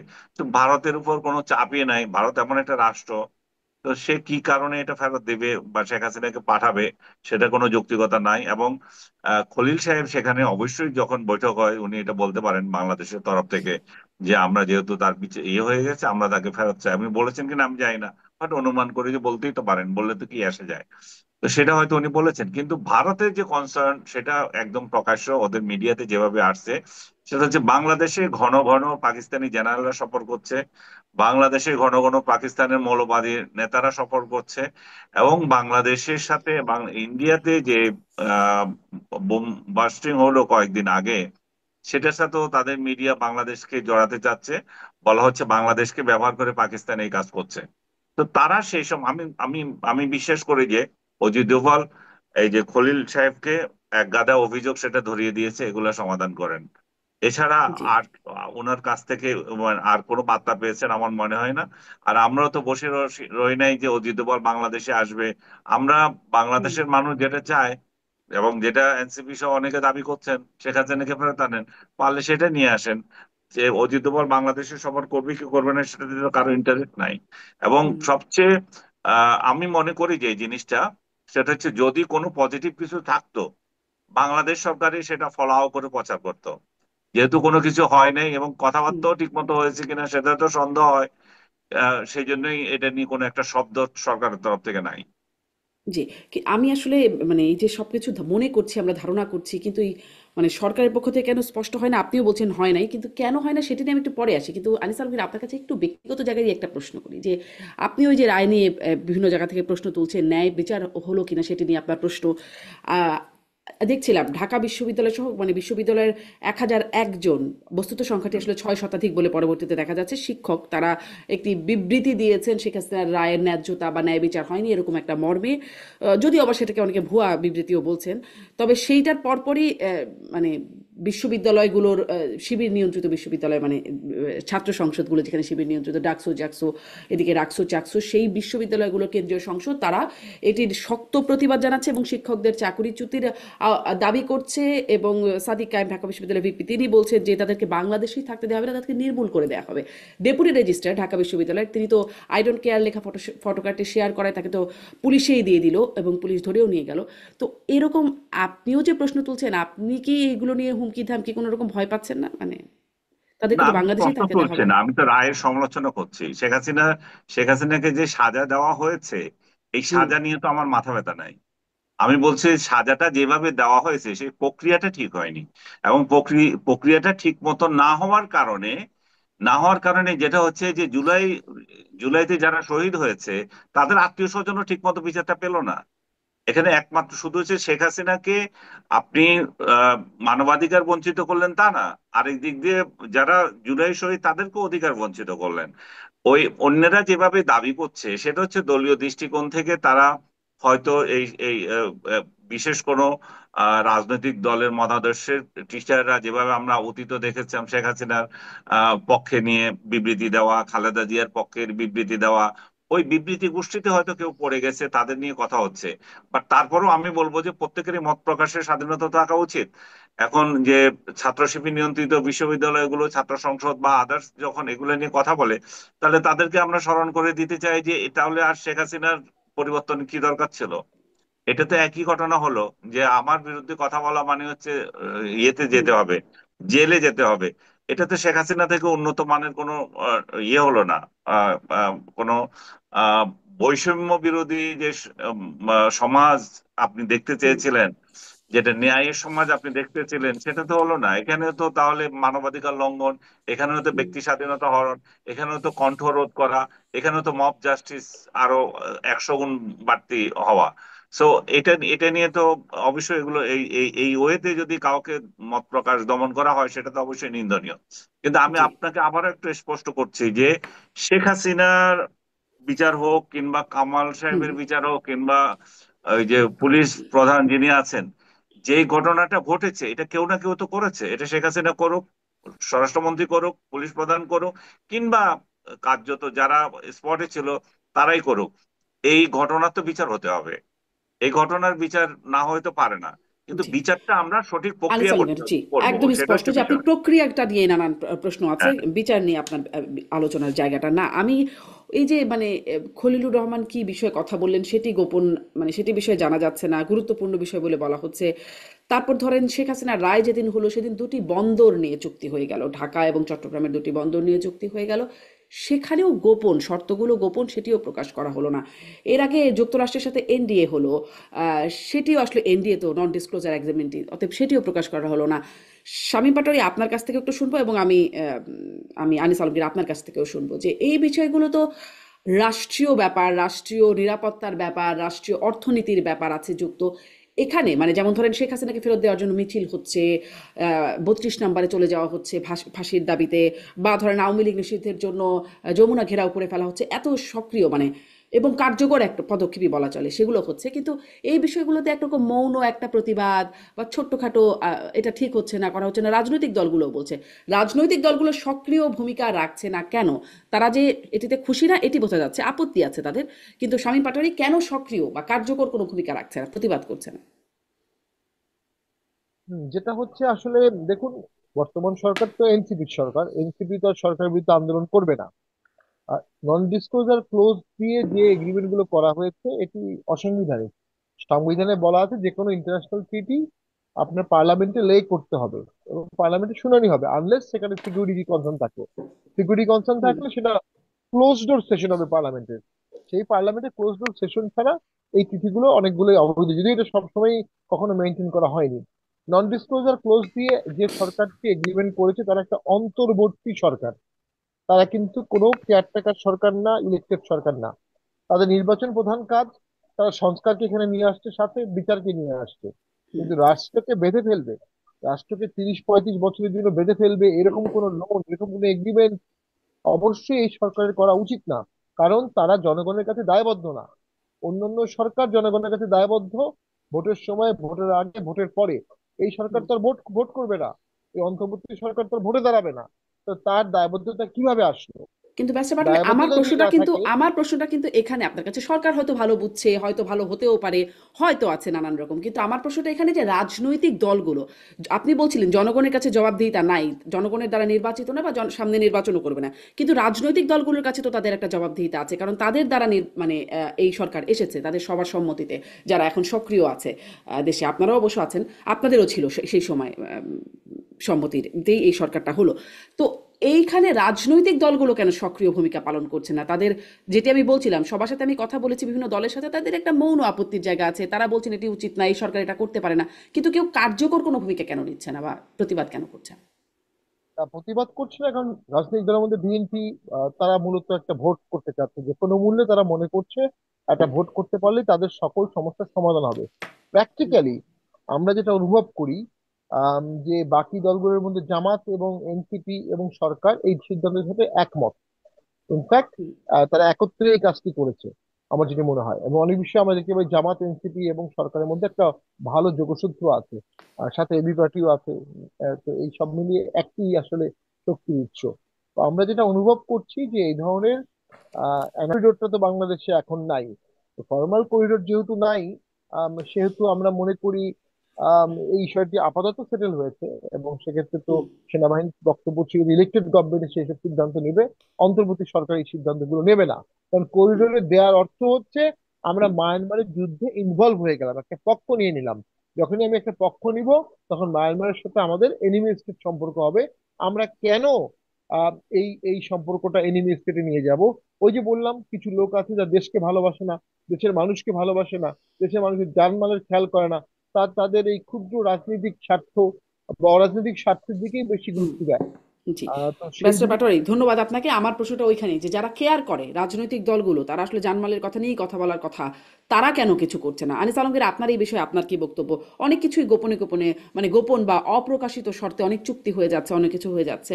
রাজনৈতিক দলগুলো এই সব বিষয়ে, মানে বলছিলাম যেগুলো মাঠে অনেক কিছু নিয়ে সরব, এই বিষয়গুলো নিয়ে কেন খুব সরব না? আপনি কি শুধু বন্দরের কথা বলছেন না বাকিগুলো কথা বলছেন? আমি যদি সবগুলো বন্দর, মিলিয়েই আসলে জানতে চাচ্ছি, মানে কোথাও কি আপনি দেখছেন যে খুব সক্রিয় অবস্থান রাখছে, ধরুন যুক্তরাষ্ট্রের সাথে এনডিএ, ধরুন করিডোর নিয়েও, বা ধরেন এই বন্দরটা তো হয়েই গেল, চুক্তি হয়েই গেল, কোথাও কি খুব সক্রিয় বা কার্যকর ভূমিকা না দেখেছেন এটা রাজনৈতিক সক্রিয় না, দলগুলোর পক্ষ এটা থেকে? লোক দেখানো একটা প্রতিবাদ করে, লোক দেখানো একটা বিবৃতি দেয়, যেমন জামাতও একটা লোক দেখানো বিবৃতি দিয়েছে এবং সেখানেও আবার বলেছে পতিত স্বৈরাচারের সাথে সম্পর্কিত তাদের কোন আত্মীয়কে এই ধরনের বন্ধ দিয়ে দিতেছে এবং বলছে এই যে কোনো গোপন চুক্তি কিংবা এটা গোপন চুক্তি কিংবা দরপত্রবিহীন অবৈধ চুক্তি করলে জন অসন্তোষ তৈরি হবে এবং যার সমুদয় দায় দায়িত্ব সরকারের উপরে বর্তাবে, এই ধরনের হুমকিও দিয়েছে। কিন্তু হুম, তারা আবার তিনটা প্রস্তাব দিয়েছে, সেটা হচ্ছে যে এটা হলে অবশ্য ভালো হতো যে দেশীয় ব্যবস্থায় বন্দরের উন্নয়ন সম্পন্ন করা, প্রয়োজন হলে দক্ষ এবং অভিজ্ঞ বিদেশি জনবল নিয়োগ করা, আর যেটা বলা হয় যে এই যে উন্নত মানের যন্ত্রপাতি যাবতীয় যেগুলো কেনা হয় সেগুলো যাতে এখানকার লোক যারা অপারেশনের দায়িত্ব থাকে তাদেরকে শেখানো, এই সমস্ত জিনিসগুলো। মূল বিষয় হচ্ছে যে এটা টেন্ডার ছাড়া হয়ে গেছে এবং এটা স্বৈরাচারের সাথে সম্পর্কিত কাকে জানিয়ে দিচ্ছে জামাত সেটা নিজেরাই জানে, কেন তারপরেও বলতে ওদের এত ভয়। তো বিএনপিরও এই ধরনের একটা বিবৃতি আমি দেখেছি, আপনি যেটা বলেছেন সেটাই, এবং এটাতে আপনি দেখেন ওই বিবৃতি দেওয়াটাই শেষ, এরপরে তাদের কোনো বক্তৃতা নাই, হুম, বক্তব্য নাই। তার মানে তারাও আসলে তারাও তারাও ক্ষমতায় থাকলে হয়তো দিত, তাদের হয়তো যন্ত্রণাটা তখন তাহলে এই জায়গায় হচ্ছে যে আমরা তো কদিন পরে ক্ষমতায় যেতাম, দিলে আমরা দিতাম, তোমরা কেন দিচ্ছ, এই জন্য হয়তো রাগ লাগছে। কিন্তু মূল প্রিন্সিপালের জায়গায় তাদের যে কোনো বিরোধ আছে সেটা তো দেখতেছি না। বিরোধ যদি থাকতো তাহলে তো তারা তো বলতো এটা আমরা প্রতিরোধ করব, প্রতিহত করব। ডক্টর ইউনূসের সরকারের সেই বৈধতা নাই, তার জনভিত্তি নাই এবং জন রায় নাই যে এই ধরনের বিদেশের সাথে এই ধরনের চুক্তি করা, যেখানে নির্বাচনের আছে মাত্র 70 দিনের মতো বাকি। হুম, তো এত তাড়াহুড়ো কিসের? এত টেন্ডার ছাড়া কেন দিতে হবে এবং এত দ্রুততার সাথে কেন দিতে হবে? তাও তাও সবকিছুর উপরে আপনি যদি দেখেন গোপনে কেন দিতে হবে? এই চুক্তিটা যে হচ্ছে দেশের জনগণের অর্ধেকে বেশিরভাগ জনগণই জানে না, এবং যেদিন এই চুক্তি করা হচ্ছে সেদিন শেখ হাসিনা রায় পড়তেছে আর এখানে কন্টিনেন্টাল হোটেলে এই হুম, চুক্তি হইতেছে, এবং এদিকে 32 নম্বর ভাঙার একটা আয়োজন করে দিচ্ছে, পুরো মিডিয়ার পুরো চোখ এখানে রেখে দেওয়া হয়েছে যাতে কন্টিনেন্টাল ঘেরাও করার মতো তিনটা লোকও পাওয়া না যায়। তো হুম, তার মানে কি দাঁড়াচ্ছে? তার মানে হচ্ছে যে এখানে কিছু না কিছু কিছু না কিছু স্বার্থ রয়ে গেছে। বিদেশিদেরকে বন্ধ দিয়ে দেওয়ার জন্য ডক্টর ইউনূস তো 2006 সালে যখন নোবেল পুরস্কার পেয়ে আসলেন তখনই বলেছেন যে বন্দর যদি দিয়ে চট্টগ্রাম বন্দর দিয়ে দেন বিরাট বিরাট কিছু হয়ে যাবে, দেশে উন্নয়নে ভেসে যাবে। এবং প্রথম আলো আপনি যদি দেখে থাকেন যে সেই লিড স্টোরি এখন একটু ভাইরাল হয়েছে যে 2006 সালে উনি যে বক্তৃতা দিয়েছিলেন বন্ধ দিয়ে দেওয়ার জন্য। তো উনার তাহলে মাথার মধ্যে বন্ধ রয়ে গেছে আজ থেকে 20 বছর আগে থেকে, এই বন্ধ দিয়ে দিতে হবে। উনি ক্ষমতা পেয়ে সেটাই বাস্তবায়ন করছেন এবং উনার সারগ্রেদরা যারা আছে তারা উনার উনার পরামর্শই করছেন। ওনার পরামর্শ ছাড়া তো তাহলে এটা হয়নি। এখন উনি কেন এই দেশকে কিভাবে দিয়ে দিচ্ছেন অন্যের হাতে, সেটা আবার একটা বিষয় হচ্ছে যে এটা কি অলাভজনক কিনা, এটা উনি দিয়ে কি দেশের মহা ক্ষতি করছে কিনা। তো মহা ক্ষতি করছেন, লাভ কি করতেছেন সেটাও তো উনি জনগণকে বুঝাতে পারছেন না। লাভটা কি সেটা যদি উনি প্রকাশ্যে জনগণকে বুঝাতে পারতেন, চুক্তির শর্ত কি সেটা যদি জনগণের কাছে ডিসক্লোজ করতেন, তাহলে এখানে বোঝা যেত যে স্বচ্ছতা আছে, এখানে ওনার ভালো নিয়ত আছে। রাজনৈতিক দলগুলো হয়তো হুম, ক্ষমতায় এসে এইগুলো করবে না, সেই জন্য উনি নিজ থেকে আগে থেকে করে ফেলছেন। যেভাবে উনি হুম, সংস্কার করছেন, রাজনৈতিক দলগুলোর উপর কোনো বিশ্বাস নাই, সংস্কার করছেন, সনদ করছেন, সনদ করে করে এই ঠুটো জগন্নাথ একটা পার্লামেন্ট বানাবেন, সেই পার্লামেন্টের লোকজন যাবে বসবে এবং উনি যা করে গেছেন এগুলোকে হুম, হ্যাঁ হ্যাঁ করবেন। এছাড়া তো জি, আমি অন্য কিছু দেখছি না। জি। এই পার্লামেন্ট করবেন বা ভোট, এই ভোটের জন্য অনেক কিছু অনেক রাজনৈতিক দল করছে বা করছে না, সেই বিষয়গুলো আলোচনায় আসছিল। সেটি নিয়ে আসলে সেই ভোট বা নির্বাচনটাই আসলে কতটা সামনে আপনারা দেখতে পাচ্ছেন সেটি নিয়ে একটু করব, কিন্তু প্রশ্নটা করব। কিন্তু আনিস আলমগীর, আপনি 32 নম্বরের প্রসঙ্গটা জানলেন যে সেখানে যেভাবে আসলে এই সেই ভাঙচুরকারীদেরকে দমন করা হলো সেটিরও একটা সমালোচনা হচ্ছে। আমরা দেখলাম যে আহ, ডিসি মাসুদ তিনি পিনাকি ভট্টাচার্যের একটা মানে তার ভাষণ বা তার নির্দেশনা শুনালেন, এবং তারপরে তারা অনেকটা আশ্বস্ত হয়ে তারা ফিরে যাচ্ছে। এই অংশটুকু আমরা দেখেছি। মানে আপনি সেনাবাহিনী পুলিশের সক্ষমতাটা কিভাবে দেখছেন? আর তখন এর আগের বারে যখন 32 নম্বর ভাঙা হলো তখন কেউ কিছু করলো না, এবার খুব সরব হয়ে গেল সেনাবাহিনী 32 নম্বর বাঁচাতে, পুলিশ সেনাবাহিনী বা যৌথ বাহিনী। এটার পেছনেও আপনি কারণ কি দেখেন? এটা হচ্ছে ন্যাক্কারজনক ঘটনা, যেটা 5 ফেব্রুয়ারিতে ঘটে গেছে। সেই ন্যাক্কারজনক ঘটনা যাতে আবার না ঘটে এবং একটু দেখানো আর কি, যে আমরা প্রতিরোধ করছি। উনি নীরবে একবার ভাঙতে দিয়েছেন, ভাঙতে দিয়ে বিশ্বের কাছে বাংলাদেশকে হেয় করেছেন এবং মব কালচার চালু করেছেন। সেই মব কালচারের ধারাবাহিকতা এটা হয়েছে, এবং এই যে উনি যে প্রিভেন্ট করেছেন কয়েকটা ইট রক্ষার জন্য, ইট রক্ষা করলেন, এটা কিন্তু এটা এই ইটগুলো রক্ষা হবে না। এই পিনাকি বা আদার্স বা এই ধরনের গোষ্ঠীগুলো আবার এগুলো ভাঙার জন্য আন্দোলন করবে, আবার যাবে, এগুলো চলতেই থাকবে।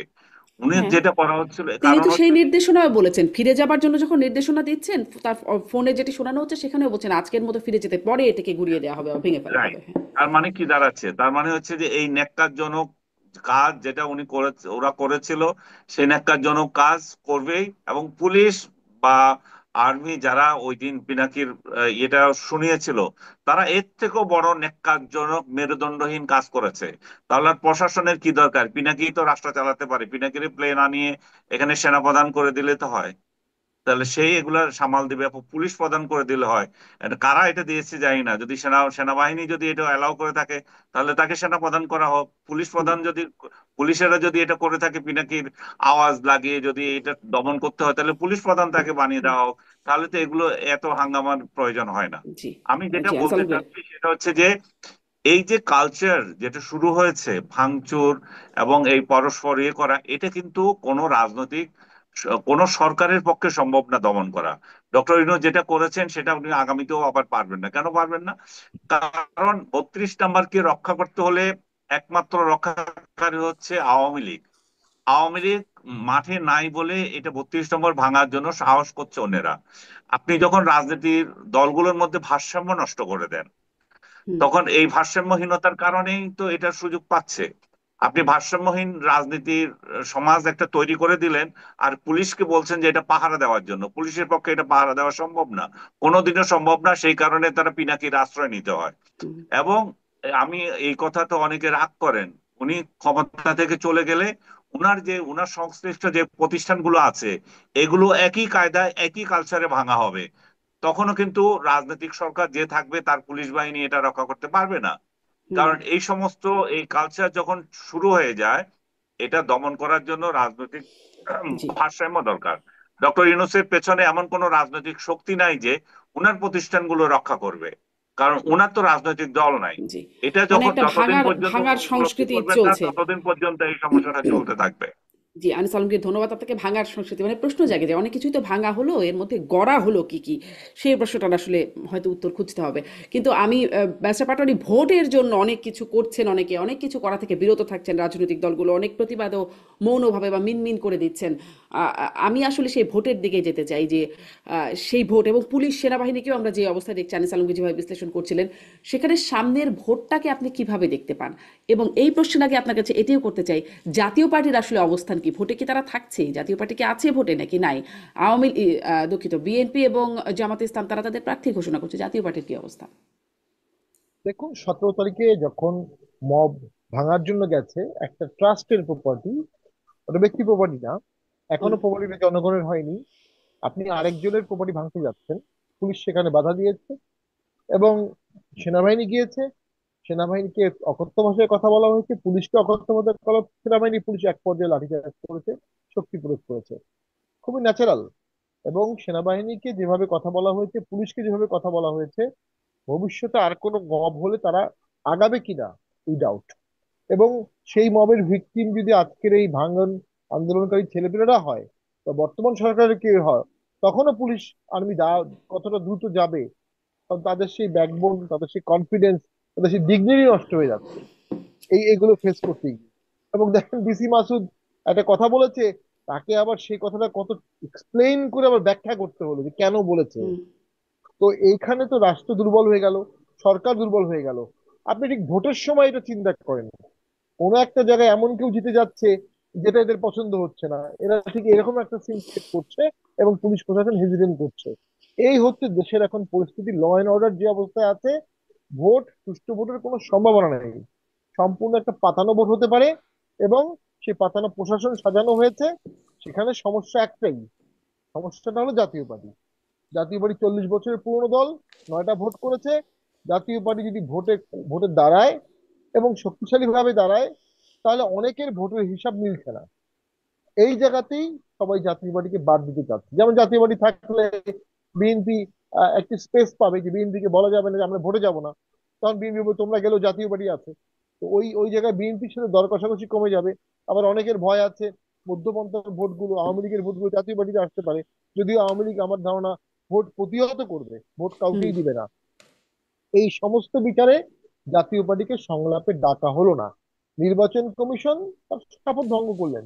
কারণ নির্বাচন কমিশন শপথ নিয়েছেন তিনি স্বাধীনভাবে কাজ করবেন, তো ইয়াতে বলা আছে, সংবিধানে বলা আছে, এবং ব্যক্তিগত ইন্টারেস্টে ঊর্ধ্বে। এখন উনি কি করলেন? 42টা বা 43টা দলকে ডাকলেন, আর 7টা দলকে ডাকলেন না। উনি কিভাবে এটাকে ডিভাইড করলেন, কোনটাকে ডাকবেন কোনটাকে ডাকবেন না? উনি নিবন্ধিত সবাইকে ডাকা উচিত ছিল। অমুক হুমকি দিয়েছে, অমুক মব করবে, এটা বলেছে নির্বাচন কমিশনের সচিব পর্যন্ত বলেছে যে আমরা এটা নিয়ে বললে মবের কি হবো। তাহলে পুলিশ মবের ভয় পাচ্ছে, আর্মি পুলিশ মবের ভয় পাচ্ছে, নির্বাচন কমিশন মবের ভয় পাচ্ছে।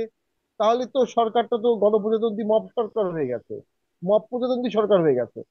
তাই যদি হয়ে থাকে, তাহলে ভোট কিভাবে হবে?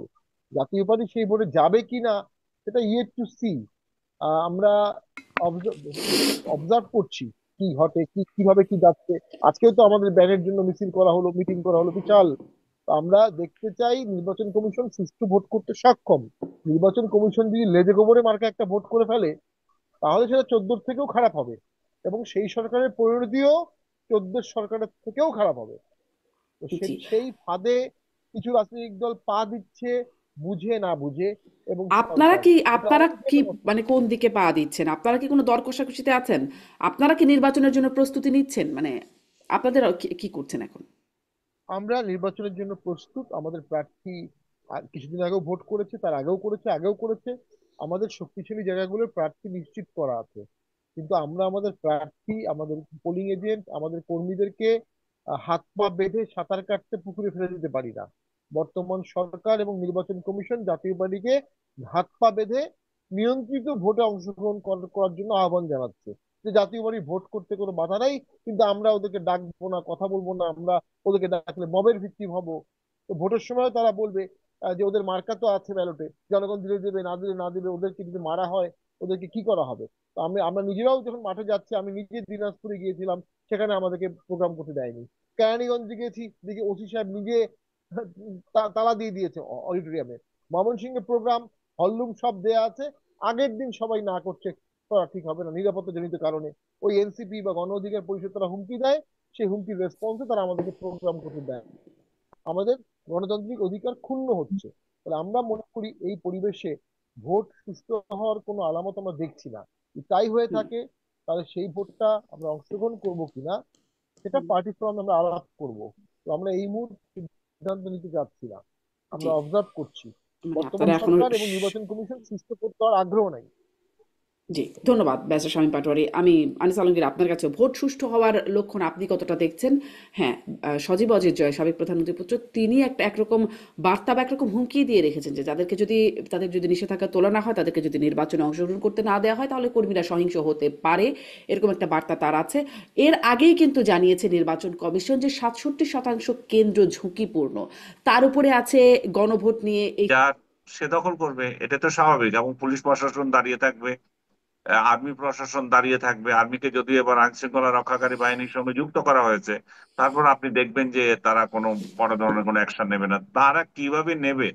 কারণ মব যেখানে তারা কোনো অংশ নিতে যাচ্ছে, কিছুক্ষণ আগে আপনি ডিসি মাসুদের কথা বললেন, সে একটা পদক্ষেপ নিতে গিয়েছিল, সে বলেছিল যে এরা শিবির, এদেরকে প্রতিরোধ করা কঠিন হবে, আরো লোক পাঠান। সেটা তার বদনাম হয়ে গেছে, এবং শেষ পর্যন্ত সেই বদনাম গুছানোর জন্য তার একটার পর একটা বয়ান দিতে হচ্ছে, এবং পিনাকির বয়ান পর্যন্ত তাকে চালাতে হচ্ছে। এই যদি হয় পরিস্থিতি, তাহলে প্রশাসন কিভাবে ভোটের বাক্স রক্ষা করবে? এবং ভোট বাক্স রক্ষা না করা মানে তো হচ্ছে যে এখানে নিরপেক্ষ নির্বাচন হচ্ছে না। আপনি 47টা রাজনৈতিক দলের সঙ্গে বৈঠক করলেন, বাকি 7টা রাজনৈতিক দলের সাথে করলেন না, জাতীয় পার্টি সহ, ওয়ার্কার্স পার্টি, জাসদ, এদেরকে বাদ দিয়ে ইয়ে করলেন। এখন আবার বলতেছেন যে সংলাপে অংশ না নিলেও তোমরা রাজনীতি ইয়ে করতে পারবে, ইলেকশন করতে পারবে। শামীম হায়দার খুব ভালো করে বলেছিল, আপনার পা হাত বেঁধে আপনাকে যদি বলা হয় সাঁতার কাটার জন্য, আপনি কিভাবে করবেন? এবং আমি দেখতে পাচ্ছি যে শুধুমাত্র আওয়ামী লীগ নয়, আওয়ামী লীগের সঙ্গে জাতীয় পার্টি এবং এই বাকি দলগুলো অংশ না নেবে, এখানে অংশ নেবে না, তারা সুযোগ পেলেও অংশ নেবে না। এবং অংশ না নিয়ে তারা এই নির্বাচন যে একটা ফার্সিক্যাল ইলেকশন, এটা যে একপাক্ষিক নির্বাচন, সেটাই তারা প্রমাণ করার জন্য আগামীতে চেষ্টা করবে। এবং এই এই নির্বাচিত সরকার কয়দিন চলে তখন সে প্রশ্ন তোলা হবে। সরি। জি, মানে নির্বাচন নিয়ে তাহলে সংখ্যা থেকেই যাচ্ছে। আর ওই বিষয়ে কি একটু আমি আসলে একটু সরাসরি এই প্রশ্নটা করি। যেহেতু বিএনপির মানে অনেকেই তারা দলীয়ভাবে খুব সরাসরি বলছে না, যদিও মির্জা ফখরুল ইসলাম আলমগীর একটা নির্বাচনী যায় আলোচনায় গিয়ে বলেছেন যে মানুষ কি গণভোট, মানুষ জুলাই সনদ বোঝে না, মানুষ বোঝে নির্বাচন। জয়নুল আবদিন ফারুক তিনিও বলেছেন যে গণভোটের না এর পক্ষে ভোট দেবেন। সেটা নিয়েও গণমাধ্যমে খবর এসেছে। বা আমার সাথেও যাদের বিভিন্ন অনুষ্ঠানে কথা হয়, বিভিন্ন আমার আলোচনা অনুষ্ঠানে অনেকেই আসলে নায়ের পক্ষে, যেমন সেদিন ব্যারিস্টার নাসিরউদ্দিন নসীম, তার সাথে কথা হচ্ছিল, তিনি বলছিলেন যে গণভোটে তিনি ব্যক্তিগতভাবে নায়ের পক্ষে থাকবেন। আমি আপনাদেরকেও যদি জিজ্ঞেস করি, আনিস আলমগীর, আপনি আসলে কি গণভোটে কোন পক্ষে থাকবেন? আমি গণভোটে না এর পক্ষে থাকবো। এর কারণ হচ্ছে যে আমি যাদেরকে ভোট দেব তাদেরকে পূর্ণ অধিকার দিতে চাই। তারা আমার ভাগ্য নির্ধারণ করার জন্য সেখানে যাবে।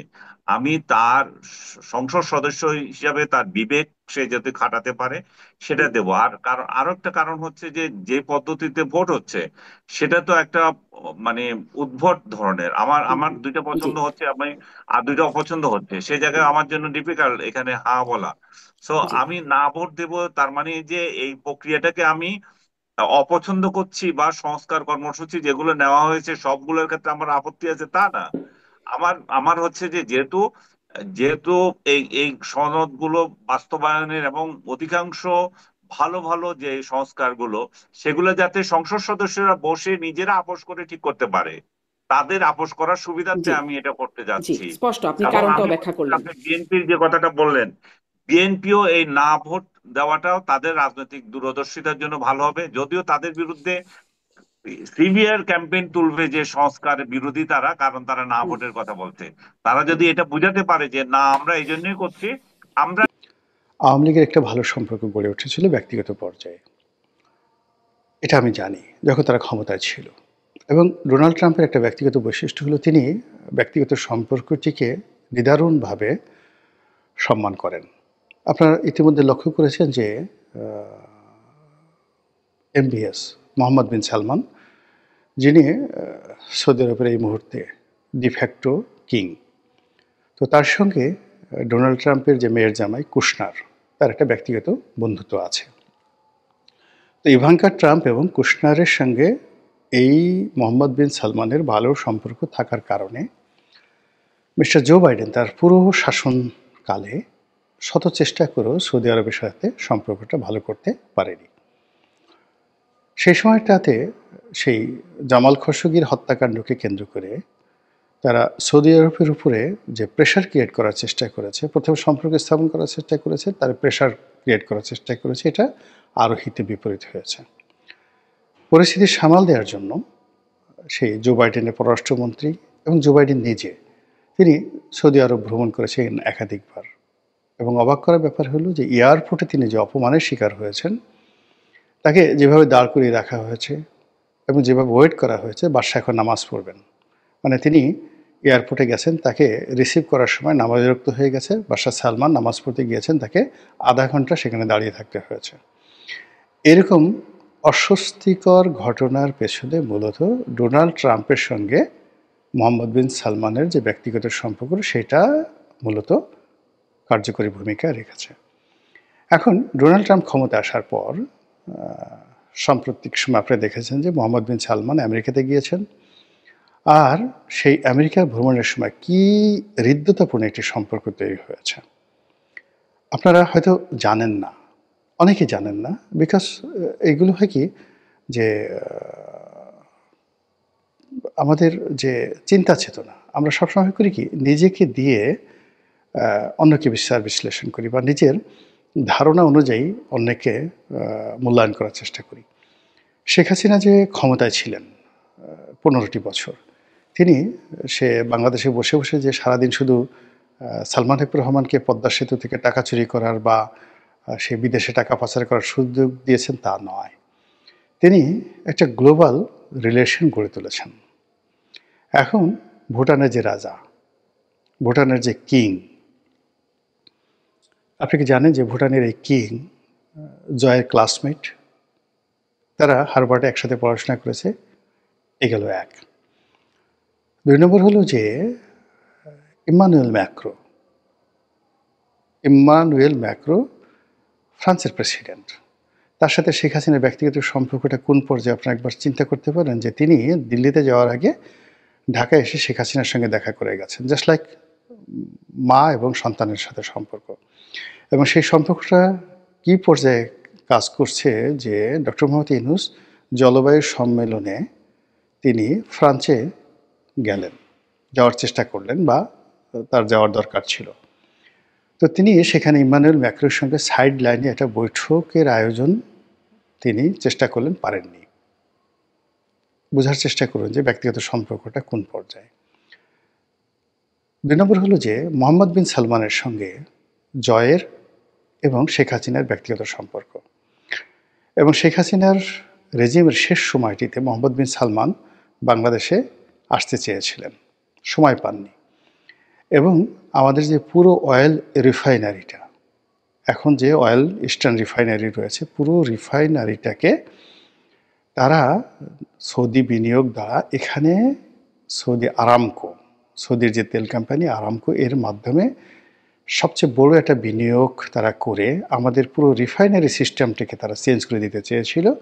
অ্যাট দ্য সেম টাইম তারা বাংলাদেশে মানে সবচেয়ে বড়, মানে এশিয়া না পৃথিবীর সবচেয়ে বড় তারা একটা রিফাইনারি তৈরি করে এশিয়ায় তাদের যে তেল রপ্তানি, সেই তেল রপ্তানির যে রিফাইনারি প্ল্যানটা এরা বাংলাদেশে করার একটা প্ল্যান তারা করছিল।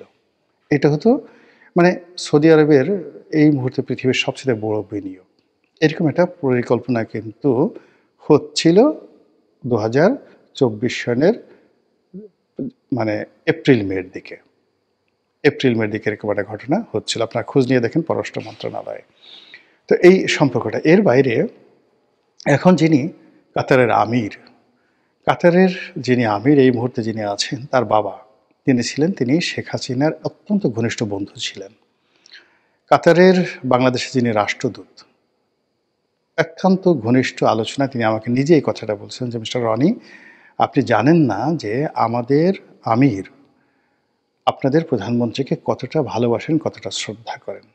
তো সেই আমিরের ছেলে এখন কাতারের আমির, এবং তাকে বলা হয় পৃথিবীর one of the smartest king এই মুহূর্তে পৃথিবীর। তো ওইদিকে সালমান, এদিকে কাতারের আমির, এদিকে নরেন্দ্র মোদীর সাথে তার সম্পর্ক, তারপর শেষে ভুটানের কথা বললাম, এবং এই মুহূর্তে সিঙ্গাপুরে যিনি প্রেসিডেন্ট রয়েছেন এবং সিঙ্গাপুরে যিনি এই মুহূর্তে প্রধানমন্ত্রী রয়েছেন, আপনি জানেন তাদের সঙ্গে শেখ হাসিনার কী সম্পর্ক।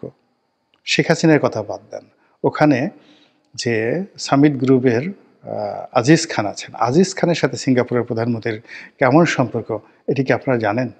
আপনারা জানেন না। তো যেটা বলছিলাম যে মিস্টার ডোনাল্ড ট্রাম্পের সঙ্গে শেখ হাসিনার একটা ব্যক্তিগত সম্পর্ক রয়েছে, এবং সেই সুবাদে জয় এবং পুতুলের ওখানে একটা ভালো সম্পর্ক রয়েছে। এবং এটা আমরা ইদানিং দেখতে পাচ্ছি।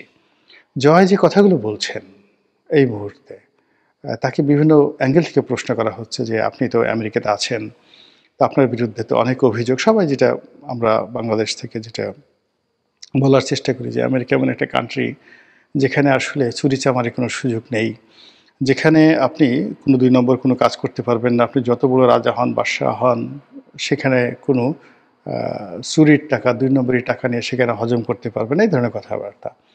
তো সেক্ষেত্রে বলা হয়ে থাকে যে বাংলাদেশ থেকে কত 16 লক্ষ কোটি টাকা আওয়ামী লীগ পাচার করেছে। যদি 16 লক্ষ কোটি টাকা পাচার করে থাকে, জয়ের কাছে তো 2-1 লক্ষ কোটি টাকা আছে, তো সেই টাকা কোথায় আছে?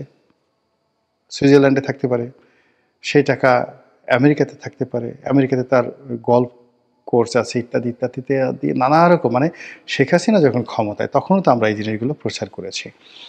কিন্তু এখন যেটা দেখা যাচ্ছে এই 14 মাস পরে, যে জয়ের মানে সবার ধারণা ছিল যে শেখ হাসিনা যতদিন ক্ষমতা আছে, এই কারণে আমেরিকা সেখানে নড়াচড়া করছে না, যেদিন শেখ হাসিনা ক্ষমতা চলে যাবে তারপরের জয়কে গ্রেপ্তার করা হবে, তাকে জেলে নেওয়া হবে। কিন্তু জয় সেখানে একটা বহাল তবিয়তে আছে এবং তার ইদানিং যে কথাবার্তাগুলো হচ্ছে, তিনি ফ্রিকুয়েন্টলি ইংরেজিতে কথাবার্তা বলছেন, ইংরেজিতে সাক্ষাৎকার দিচ্ছেন এবং একটা জায়গাতে দেখলাম যে তিনি আমেরিকা সম্পর্কে, ডোনাল্ড ট্রাম্প সম্পর্কে যে কথাগুলো বলছেন, তাতে স্পষ্টত বোঝা যাচ্ছে যে ডোনাল্ড ট্রাম্প সরকারের সাথে তার একটা ভালো সম্পর্ক আছে এবং সেই সম্পর্কটা যেটা অতীতে ছিল সেটা এখনও ধারাবাহিকভাবে এটা কন্টিনিউ করছে। This is one.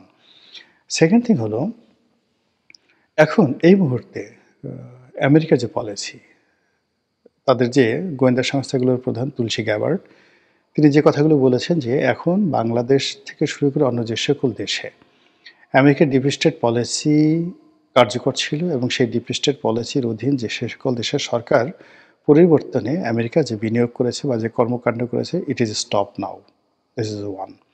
Second thing হলো যে তারা অন্য দেশের ব্যাপারে নাক গলাবে না।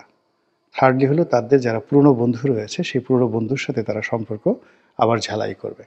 মধ্যে ইউক্রেন নিয়ে, ইউক্রেন যুদ্ধ নিয়ে, ইউক্রেনের প্রসঙ্গ নিয়ে, রাশিয়ান তেল কেনা নিয়ে নরেন্দ্র মোদীর সঙ্গে যে সম্পর্কটা খারাপ হয়ে গিয়েছিল, সেই সম্পর্কটা তৈরি করার জন্য ডোনাল্ড ট্রাম্প মানে কোন পর্যায়ে নেমেছেন বোঝার চেষ্টা করুন। যে তিনি বলছেন আমার বন্ধু ট্রাম্প, না আমার বন্ধু নরেন্দ্র মোদী, আমি তাকে টেলিফোনে তার সাথে কথা হয়েছে। নরেন্দ্র মোদী এত রাগ করেছে, তিনি বলছেন আমার সাথে কোনো কথা হয়নি।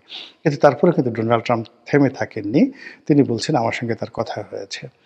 এরপর তিনি বলেছেন যে ভারতের সঙ্গে, নরেন্দ্র মোদীর সঙ্গে আমার যে সমস্যাগুলো তৈরি হয়েছে সেই সমস্যাগুলো খুব দ্রুত, অতি দ্রুত এগুলো নিষ্পত্তি হয়ে যাবে। এবং ইতিমধ্যে খবর হলো যে আমেরিকা থেকে ভারত প্রায় $900 মিলিয়ন সেই অস্ত্র কিনেছে এবং এই অস্ত্র কেনার আগে আমেরিকার সঙ্গে ভারতের একটা যাকে বলে পার্টনারশিপ, যাকে স্ট্র্যাটেজিক মানে কৌশলগত সামরিক মিত্রতা হয়েছে এবং এই সংক্রান্ত একটা চুক্তি স্বাক্ষরিত হয়েছে। এবং এই চুক্তির ধারাবাহিকতায় যদি নরেন্দ্র মোদী এবং ডোনাল্ড ট্রাম্পের সেই পুরনো বন্ধুত্ব আবার চালু হয়ে যায়, তাহলে বুঝতে পারবেন যে ওই সম্পর্কের সঙ্গে যদি আবার ডোনাল্ড ট্রাম্পের সঙ্গে শেখ হাসিনা, ডোনাল্ড ট্রাম্পের সঙ্গে বা বর্তমান রিপাবলিকানদের সঙ্গে আওয়ামী লীগের সম্পর্ক বা জয়ের যে কানেক্টিভিটি, এবং জয়কে আমরা দেখেন অনেকগুলো গোয়েন্দা রিপোর্টও আসছে যে 1996 থেকে 2001 সন আওয়ামী লীগের যে জমানাতে, তো আওয়ামী লীগের জমানাতে পুরো মার্কিন প্রশাসনকে বিএনপির বিরুদ্ধে কাজে লাগানোর জন্য এবং তারেক রহমান সাহেব থেকে শুরু করে বিএনপির অনেক নেতাকে আমেরিকাতে ব্ল্যাকলিস্টেড করার জন্য আওয়ামী লীগ যে বিনিয়োগ করেছিল, কাজ করেছিল এবং যে লবিস্ট ফার্ম নিয়োগ করেছিল, এই টোটাল কাজটা করেছিল মিস্টার জয়। এটা বিএনপি অভিযোগ করছে এবং এটা রিটেন যে এই কাজটা তারা করেছে।